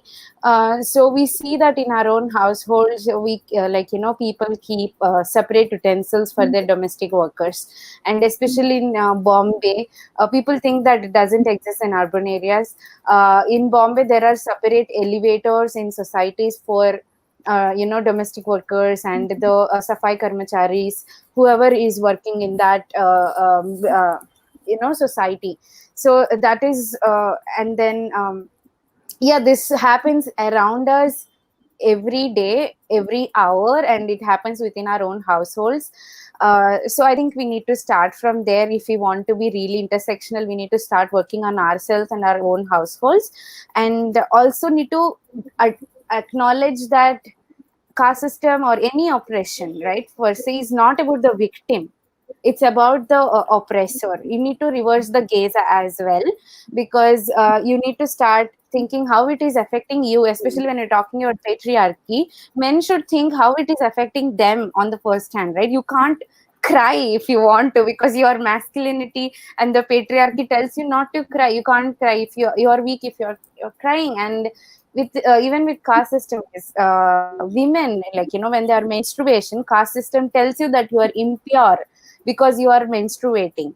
So you as women are also getting affected. So we need to also reverse this gaze, not to look at these operations only from the oppressed angle, and also start to think about oppressor side and how it is affecting us, and also what we are doing.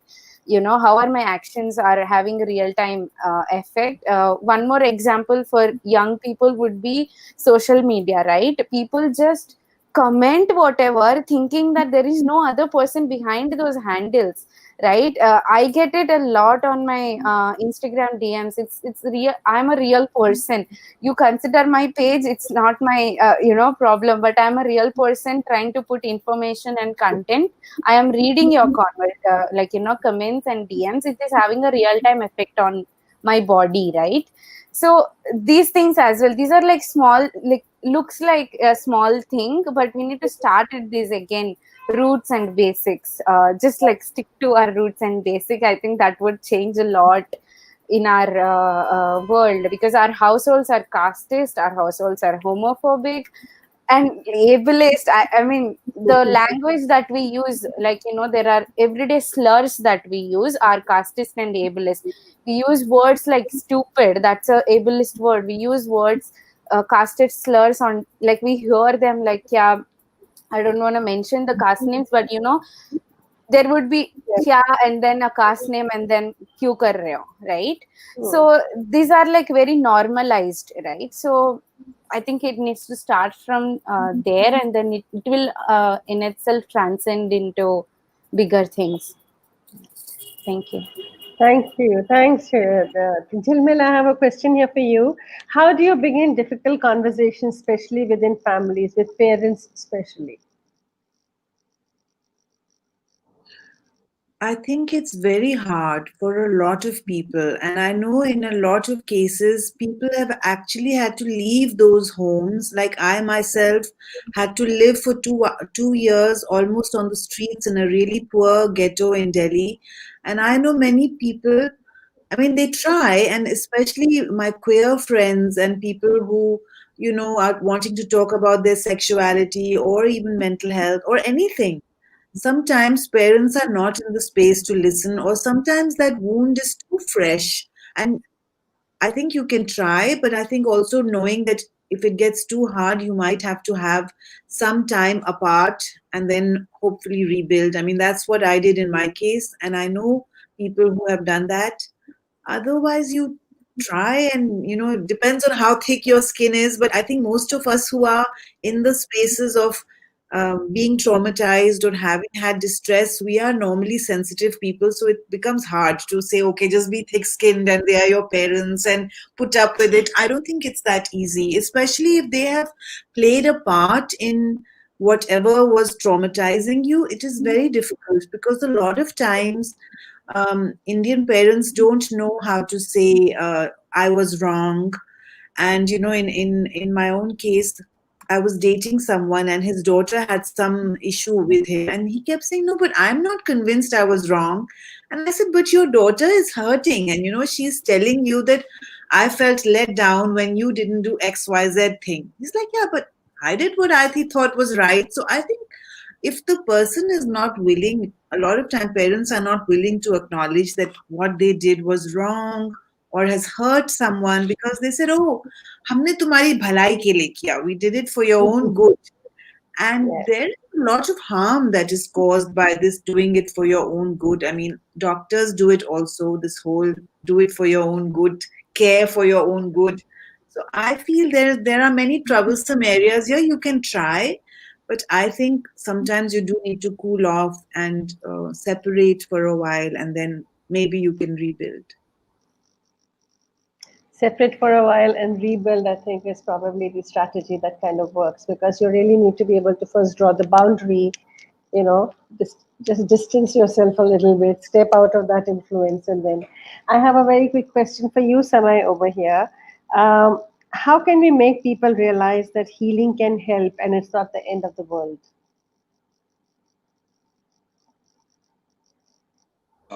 It's a good question. I think the realization happens, it should happen organically. Like I said, as therapists, as music therapists, we are facilitators. We're not advising you. We're trying to put you in a position where you can sort of understand yourself better and monitor the changes that's happening. This is something we do with a lot of interesting music techniques as well, where I'll actually share one right now, since I talk about things being practical and easy to understand. So we do this thing where, we give a client or an individual we're working with, say, 5 instrumental pieces that they've never heard of. And it's just, we play each track for a minute, all right? And they write down what they feel, not describing the music, but just the emotional reaction to it, happy, sad, or whatever it is in their own capacity. And so we get that down, and then we try to put in, okay, you've got, say, happiness, sadness, anger, a whole vast range of emotions. Which one of these emotions do you want more of in your life, and which one do you want less of? Let's stick that out. and oh, I want to be more happy, or I want more peace. Okay, great. Now let's work on what we can do in the next week to make you feel more peaceful, whether it's going for a walk, whether it's doing more things that you like. A lot of times, when we talk about doing something that's pleasurable in terms of eating a nice meal or a chocolate or something which gives you pleasure, and it is a part of happiness. Pleasure is a part of happiness, but there's so much guilt oh, I can't be happy, or I can't enjoy something that's making me feel good. There's a lot of guilt attached to it, so sort of retraining the mind. And why there's guilt attached is because as human beings, we're conditioned to think about threats, the wrong. It worked when we were in the olden times where we were keeping safe from lions and other creatures, but your mind should not be consistently thinking about threats right now. Unfortunately, it is happening, but a lot of rewirement should take place where, what are the things that are good in my life, right? So coming back to the emotions part, right? Okay, so we've got a bunch of emotions, and now we're going to do the same activity with different pieces, maybe after 2 weeks or after 3 weeks, whatever it is, with different songs. Let's look at what emotions come up. And if there's still anger, if there's still happiness coming up, then you have a pattern that you can follow. So if anger is still coming up, okay, have you been doing the practical work in your life because you wanted to decrease it? Have you been doing that? Yes, no, maybe I need to do it more. So it kind of puts things in perspective, and these kind of activities are so much fun where you don't have to talk much. You just have to listen, write it down. There's no judgment happening. You can go home and do this. You can be in a train doing this. You can be anywhere. And if you make this a habit, and there's so many of my clients and people who I work with who are making this a habit, and if they're like, I just spend 5 minutes every 2 weeks and I just understand my emotions. And that's so practical, right? For somebody, you don't have the time to talk all the time. You probably don't want to, because you yourself don't know, what do I talk about? It's very abstract. So things like these, really give an individual an opportunity to monitor their own progress, thereby giving them a sense of validation, acknowledgement, and also a sense of confidence that, hey, I have it in me to make the changes I want to make and live the life that I kind of want to live. And that itself is inspiring for that individual, right? And from that from that experience, they will then go out and looking for other experiences. Oh, maybe let me try mindfulness, let me try this. But that just opens up the thought process of, trying different things out and making it practical in their life. So I totally forgot about what the question was. But we are talking about the point is to have someone experience it for themselves rather than, telling them this is the right way, this is the wrong way. Everyone is different. No matter what their symptoms are, they are still different people. So to acknowledge that is a very crucial step to see progress. Brilliant. So bringing in this association thing, is it all right if I just take you all into a fun space? I mean, all of us work with words and emotions and associations over here. Yeah. So I'll do something like really simple. I'm just going to reel off a bunch of words over here, and whoever wants, and it's going to be just one word per word that I'm going to talk about. So whoever says it. So unmute yourselves. Please, all of you, unmute yourselves and give the first word that comes into your head as we go along. So, I'm not going to wait. I'm just going to keep reeling, and you can just keep speaking, and you can all be speaking on top of each other. It doesn't have to be one after the other. So don't be polite. Okay? Let's just go. The first thing that comes into our head with the word that we hear. All right? All of us game? Upra, any question? I see a question on your face. Nope. And I do this in our workshops a lot. It's such a fun exercise. I also let's do have a this in little our bit of fun. We workshops. talked about saving the world, that's saving ourselves, and let's just do. So I'm going to reel off the words. So strength. Savitri, why is no one talking? What I'm inviting is, this is not, so this was just a sample test. You're not going to wait for each other, okay? So I say a word, and everybody just together pop up the first word that comes into your thing. Don't wait for one or the other. All right? And you can all overlap. So it doesn't have to be, oh, I didn't hear what Samay said and I didn't hear what Jilmin said. It doesn't matter. Just the first word that you put out over here. Let's push them out. Let's push out these words that we want with the associations that we have, with all the experience that we bring to the table. All right? And loud and clear. So make your voice count. So just let's all be like one of those loud, I don't want to take names, but those loud media anchors somewhere. All right. So I'm going to go again and I'm going to start again. Fatigue. So tired.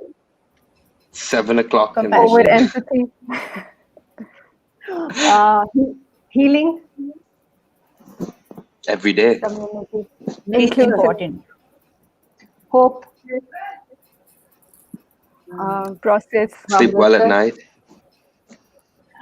Transformation. Justice. Self-awareness. Notice it. Violence. Everywhere. Reality.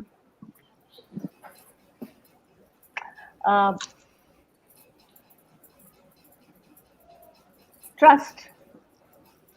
Integral. Built.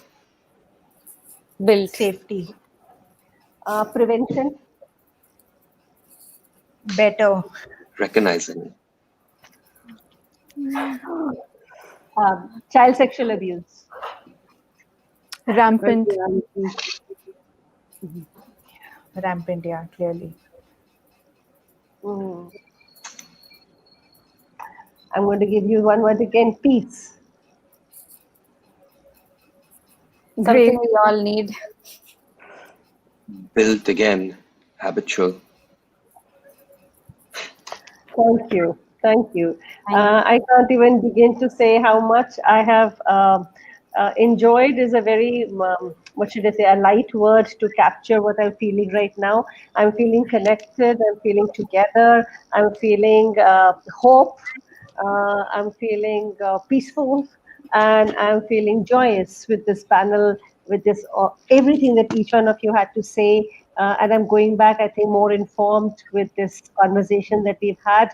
And I hope that this conversation spreads and reaches out to more and more people through this panel and in all your individual work that you're doing to reach out to as many people, because these are the conversations that we need if you really want to imagine and envision and realize the compassionate communities that we're talking about. So I want to really thank all of you so much for coming here and giving so much time to us. It's been almost 2 hours that we're here. So once again, thank you, thank you, thank you, and thank you again to each one of you. I'm going to take 2 minutes to just talk about what we are doing over here. But before that, I also want to thank our supporters here who make this possible for us. Ritu Rastogi and Supratim Sen from R2. It's a US-based entertainment company, and they relentlessly support any kind of streaming that we want to go and do about. But talking about compassionate communities, I'm going to take 2 minutes to share with you that we have a Rakshan project by Sakshi, which is a youth-led movement through which we are reaching out to about 40 lakh NSS volunteers across the countries to become Rakshans. And Rakshans for us are those who are committed to preventing harm. And in this case, we're talking about child sexual abuse. So we're equipping them with the information, education, skills, and capacities so that they can actually have difficult conversations at home, educate the people at home, and interrupt the cycle of violence that we are talking about over here, and actually envision and realize and practice the new normal of compassion, accountability, and empathy. Just as we are working for 4 million Rakshans, we are building a network of 4 million supporters. So I'm going to invite all the people who are going to be watching this to donate to our fundraiser and Give India and support us in making homes a safe space. I look forward to tomorrow. I invite you all for the panels and the discussions we have tomorrow. At 6 p.m., we're going to be meeting Shruti Sharda, Dr. Varuna Srinivasan, Jagisha Arora, and Mahima Mehra. And at 9 p.m., we're going to be meeting with Aranya Johar, Ritasha Rathore, Rabia Kapoor, Gurmeher Kaur, Bhagyashri Bowar, and Lisa Mangaldas. I invite everybody to come for these 2 other power-packed panels, as power-packed as what we had today over here, for some reflective conversations, for some engaging conversations, for some interrogating conversations. Let's look beyond ourselves for ourselves. And I invite everybody to have a good evening after a small film that I'm going to share with everybody. So once again, thank you so much for being with us here, each one of you. And I hope that we can continue these conversations again, individually, on a one-on-one, and together collectively. Thank you. Have a good evening. I pledge. I will not hesitate. I will not be afraid.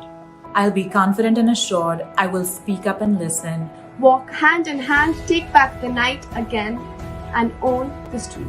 I pledge I will do whatever it takes to make all homes safe at all times for all genders from all backgrounds. शपथ लेते हैं सीमित सोच के दायरों को हम तोड़ देंगे, एक दूसरे के साथ जुड़ के आगे बढ़ेंगे, एक सोच अनेक स्वर में आवाज बुलंद करेंगे. We will not wait anymore for any other to give me what was always mine. We know today we are the ones we've been waiting for. We pledge. I am a Rakshan. I am a Rakshan. I am a Rakshan. I am a Rakshan. I am a Rakshan and I will make India safe. Let's work collectively, beyond ourselves, for ourselves. Register for collective action by Sakshi.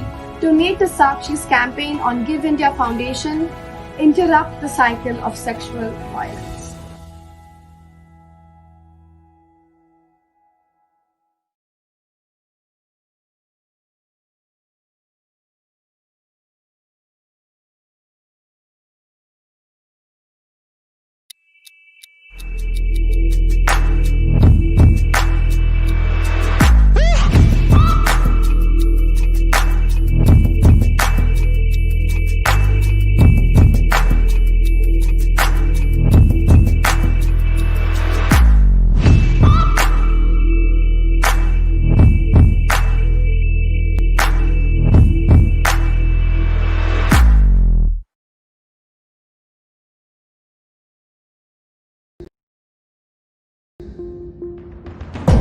If you are safe, then so am I. 'Cause there is no me and mine, no you and me.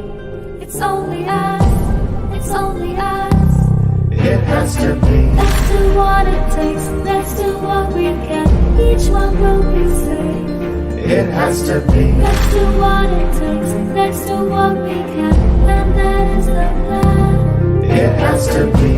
If you are safe, then so am I.